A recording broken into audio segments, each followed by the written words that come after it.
قبل ما تولع الدنيا اوروبا كانت ماشيه بشياكه، الناس بقى كانت لابسه شيك بقى وموضات فرنسيه وموسيقى كلاسيكيه في الشارع، ودول بدات تخطط في الخفا.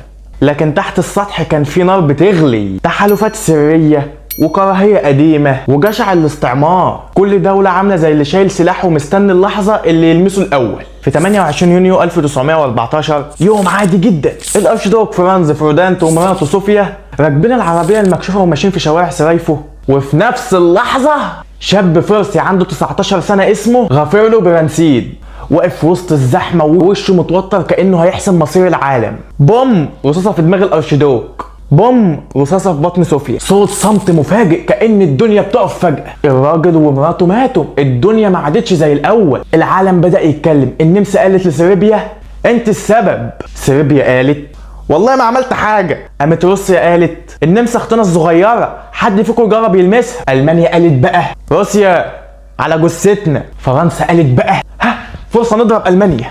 بريطانيا قالت بقى ما جاتش عليها يعني. ايه ده؟ كله بيضرب؟ استنونا.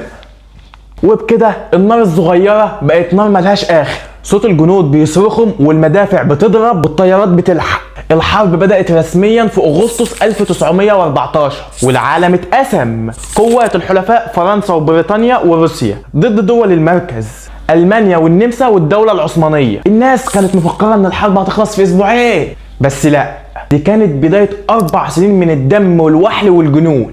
تخيل كده تكون نايم في خندق من الطين ورجلك غرقانه في الميه، كل يوم بتصحى على صوت قنابل وصوت قائد بيزعق يلا استعد للهجوم. الجنود ساعات كانوا بيموتوا من البرد والجوع والوحده، وساعات كانوا بيضحكوا بس على نكته بايخه. ولما الفار كان بياخد اكلهم ويجري يستخبى في الخندق بتاعه ويقعد يضحك عليهم. كانوا اول مره يشوفوا دبابه ماشيه على الارض اكن في وحش آلي. الغاز السام كان بيطير في الهواء ويخش في الرئه بتاعه الجندي من غير ما يحس. كانوا بيصرخوا وبيحاولوا يتنفسوا بس مفيش هواء. لكن في عز القتال حصل حاجه غريبه جدا. الكريسماس 1914 الجنود طلعوا من المخبأ بتاعهم وبدل ما يضربوا العدو لعبوا معاهم كوره. ايوه، ماتش كوره ما بين الالمان والانجليز وهم في نص الحرب. ضحكوا وبيرقصوا وبيبدلوا في الهدايا بتاعت بعض، وتاني يوم الصبح ضربوهم وموتوهم. بعد 4 سنين انتهت الحرب في 1918، بس كان الثمن اكتر من 70 مليون جندي شارك، واكتر من 20 مليون انسان ماتوا، و4 امبراطوريات انتهت. شعوب بالكامل اتغيرت للابد.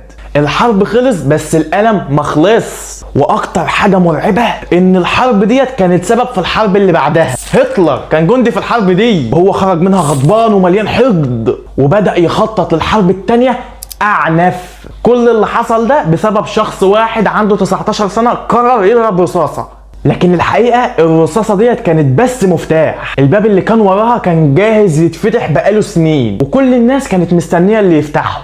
الحرب دي مش بس تاريخ، ده درس كبير ان اوقات الكبرياء والعند والتحالف الكذب بيكلفوا ملايين الارواح. لو القصه دي لمستك وحسيت اللي انت كنت جواها، ما تنساش تعمل لايك وسبسكرايب عشان الواحد بيتعب جامد والله. انتوا يعني مش شايفين العرق؟ لو عايز تعرف الحرب التانية بدأت ازاي استناني في الجزء الجاي، اعنف واغرب واقرب لواقعنا اكتر مما تتخيل. سلام.